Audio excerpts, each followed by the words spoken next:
All right, so we're going to start chapter 8 now, which is Varieties of American Nationalism. It's a relatively short chapter, but with this being kind of a strange week, we're going to put the test off until next Monday. So at this point, I'm planning on your test for next Monday, which is going to be over chapters 5, 6, 7, and 8. Like I said, this chapter is a little bit shorter. But the packet will be due next Monday because I'm actually not going to be in school Thursday and Friday, so we'll just put it off till then. But there are some important concepts to talk about here in chapter 8, and we'll get into this now. So let's really quickly kind of get a vision for and a review for where America is at this point. So right now, we're roughly in the year, we'll say, about 1814. So we've just won in quotation marks, the War of 1812, and people feel really good about America. Things are growing and changing, and we see the emergence for the first time of a real sense of nationalism in the United States. And if you don't know what nationalism is, that's defined as having a lot of pride or extreme pride in one's country. So we see this growth of kind of nationalistic tendencies and beliefs, and that helps to propel America forward kind of into its next generation here, which we talked about a little bit last chapter, and we'll get into a little bit more here. So let's go ahead and start. All right, so nationalism and sectionalism, which is one thing's good, nationalism, one thing not so good, sectionalism. There's President James Madison there on the bottom. So he's still president in 1814 and will remain president until 1816 when he doesn't run again to keep with the Washington precedent. And we get a new president named James Monroe, who we'll talk about in a little bit. Okay, but as of 1914, we see a couple changes. We see the end of the first party system. Remember that original first party system where the Federalists and the Anti-Federalists slash Democratic Republicans slash Jeffersonian Republicans. That is no more. If you remember the Hartford Convention,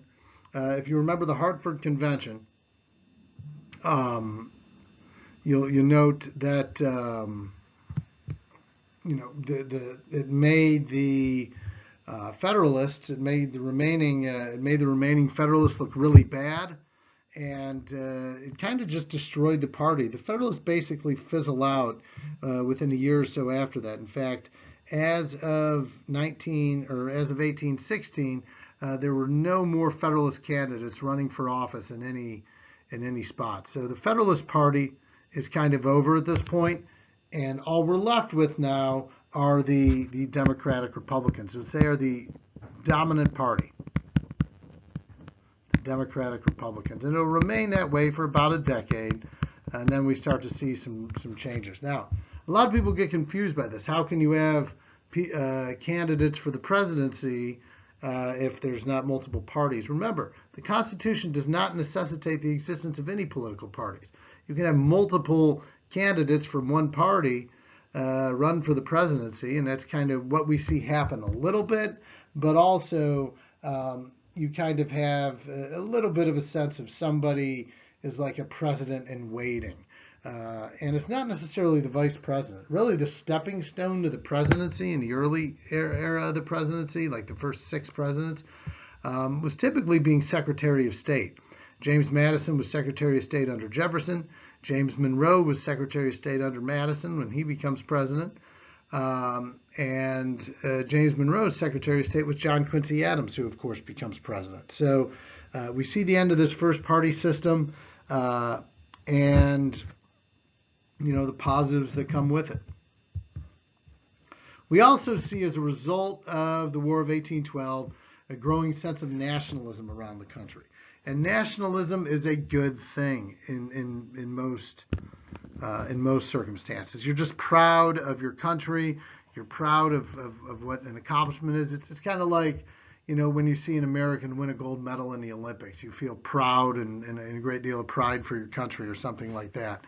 Well, we're at this point here now where we have really, for the first time in our country's history, a real a strong sense of nationalism, of belonging as Americans. And that's important because, remember, the first generation, quote unquote, the previous generation of Americans, they were born as British citizens or they were born from somewhere else. So, you need some time to really feel that sense of nationalism. And there's four basic sources of nationalism, okay? One of them obviously is military victory. And I want you to write these down, make sure you know them.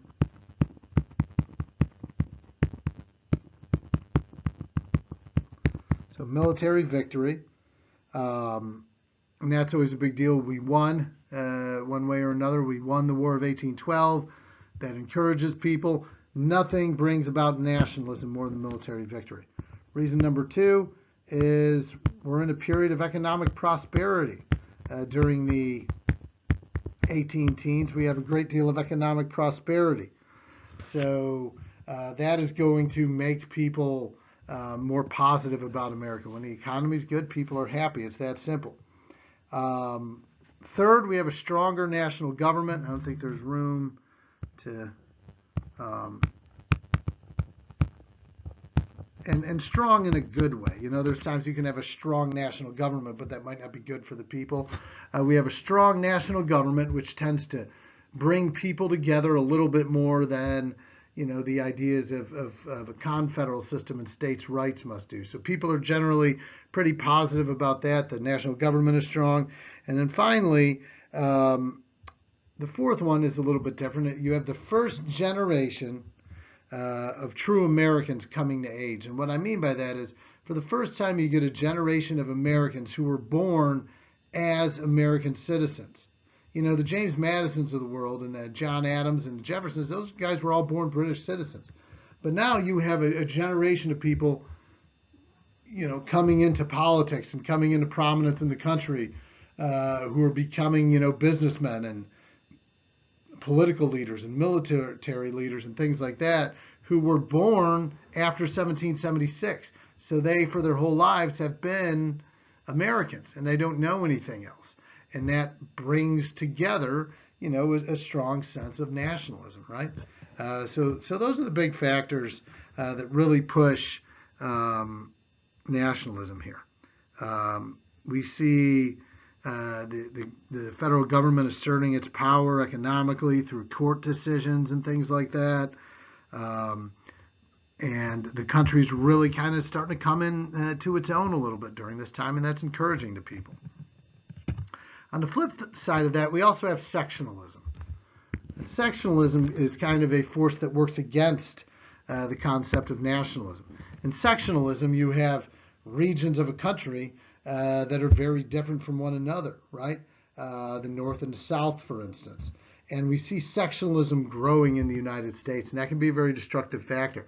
In fact, we see that, in the country today with the divisiveness that exists in one region to another. If you look at an electoral map during a presidential election, some states always vote for, Republican or Democrat, and some states always vote the other way. That's kind of a sense of sectionalism a little bit. But the factors for sectionalism here are also very important. On one side, you have a very industrial North. So the North is moving more towards industry and manufacturing of goods. So, that's their economic base. So it's an economic reason. And then the South, of course, is focusing more on agriculture. Agriculture is driving the South. So you have two very different economies. Even though it's one country, the economies are very different. And that's not necessarily always a good thing. And then on the other side, you have kind of northern states tend to support like a stronger national government. They're supporting the stronger national government, while the southern states, the slave states, are more supportive of concepts of states' rights, meaning that states' governments should have rights to refuse laws of the federal government and things like that. Those are big, big issues because you got one that's very much an economic issue. You've got another one that's very much a political issue. And then finally, you've got the social issue. The Northerners, especially after the War of 1812, people in the North are starting to move more and more officially against slavery. We start to see state constitutions banning slavery in their states. We start to see, abolition agitators, people that want to end slavery, start to speak up a little bit more. While in the South, they're so entrenched in the system of slavery that they're very, very dependent upon it economically. And that, of course, is not very good for the folks here in the South. So you've got this country now that politically, economically, and socially are on diverging paths, moving in very different directions in terms of their beliefs and ideals. And of course, that's going to be really, really problematic down the line. It's going to lead us to civil war. So a few questions. How does the War of 1812 and especially the Battle of New Orleans lead to nationalism? We talked about this last chapter. So the Battle of New Orleans, great victory, helps lead to nationalism, which is big because America gets this great victory over their British enemy. Just like any win in a battle and war, it's really good for the country that wins. Why is sectionalism a bad thing? Yeah, obviously, we just talked about that. And the number one issue, of course, that's dividing the two sections is that big social issue of slavery. So what I want you to do, again, now I've asked you to do this a couple times, and you haven't. So you're going to lose points for participation if you don't answer these questions, but I expect an email with which you give me answers to these questions. And if you don't do that, you are going to lose some points. So please make sure you actually watch the video this time. Okay, so let's talk a little bit about the presidency of James Monroe. So this period, this is 1816. He gets elected president in 1816, takes office in 1817. And his presidency is often referred to as something we call the era of good feelings. It's called the era of good feelings just because it's for the first time in our country's history, there's no major crisis. There's no major problem going on in the country. And that's really good for us, the United States. That's really good for us because we can actually really, for the first time, really focus on domestic issues. We can really focus on U.S. issues and helping the country grow, helping take care of farmers or helping take care of, industrial workers in the North or whatever needs to happen. Okay, so basically they call this period the era of good feelings from about 1815 to about 1819, just because things are going well for America. Everybody's happy and everything is good. No impending problems. James Monroe, when he gets elected president, James Monroe goes on what he calls a goodwill tour and becomes kind of the first president to actually travel around all the states and make himself a present figure politically, which the other presidents hadn't done either because they chose not to do that, or it just wasn't a practical thing for them to do.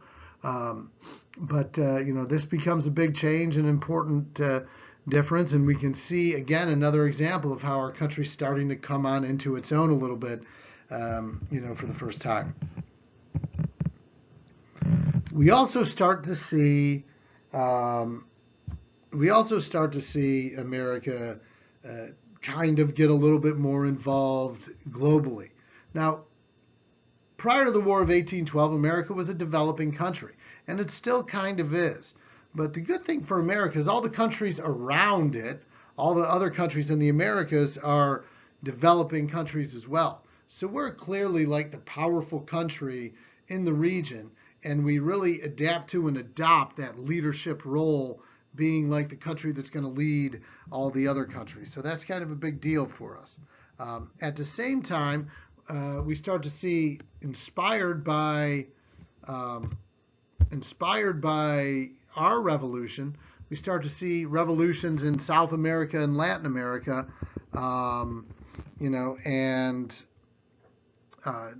they get their independence. Brazil becomes its own country.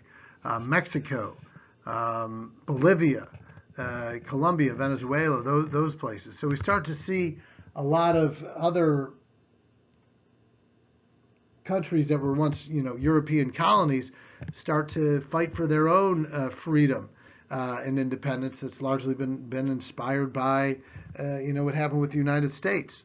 Okay, so at this point, we think it's a good time to make a statement regarding this stuff, and this is called the Monroe Doctrine. And the Monroe Doctrine, and we'll call it super important AP point number 10. So super important AP point number 10 is the Monroe Doctrine. And what it says is basically this here. The American continents henceforth are not to be considered as subjects for future colonization by any European powers. Basically, it tells European countries they can't colonize anymore in the Americas, or there will be penalties. Now, why can we say this? Why can we say this? Do we really want to tempt fate by going to war with a European power again? No, we don't.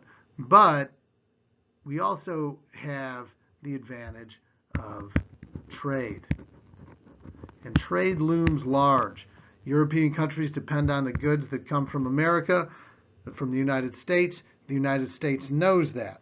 So if they attack us, if we have war, we're not going to trade with these countries, and that's going to be very bad for these European countries. So they really have no choice, the Frances and the Britons of the world, to say, okay, with the Monroe Doctrine, the United States promises a couple things. Okay, for one, we say that the United States will not interfere in the issues in Europe. Okay, so we're not. So it's kind of like that Embargo Act. We're not going to take a side on the issues going on in Europe. We're going to kind of focus on and do our own thing a little bit. But you can't come over here and start to colonize in places around America. We've said that you're closed off for that. The Monroe Doctrine, and write this down, is the first important piece of foreign policy legislation in the history of the United States. This is our first real foreign policy decision in United States history, and it will remain the most important, the biggest foreign policy decision that we make for about 100 years until you get to the 20th century. Okay, we tell European countries that if you try coming over here, we'll consider it a threat to the sovereignty of the United States. We have the power to do this because, again, these countries depend on us for trade, right? So our power on the world stage is slowly starting to grow. If you had to rank all the countries in the world at this point, I'd say probably the United States would be top 15. Okay, so we're moving from becoming a developing nation to an established country, which is good for us. We're still not a world power yet. We're not a Britain or a France, but we're working our way up. So anyway, that's all I have for today. Remember to answer those questions and email me your responses. I've not seen you do that yet. That tells me you're not watching the videos, which is not why I make them. So make sure you take a look at those questions and please respond to my email, or please respond by answering them on email. All right, see you later.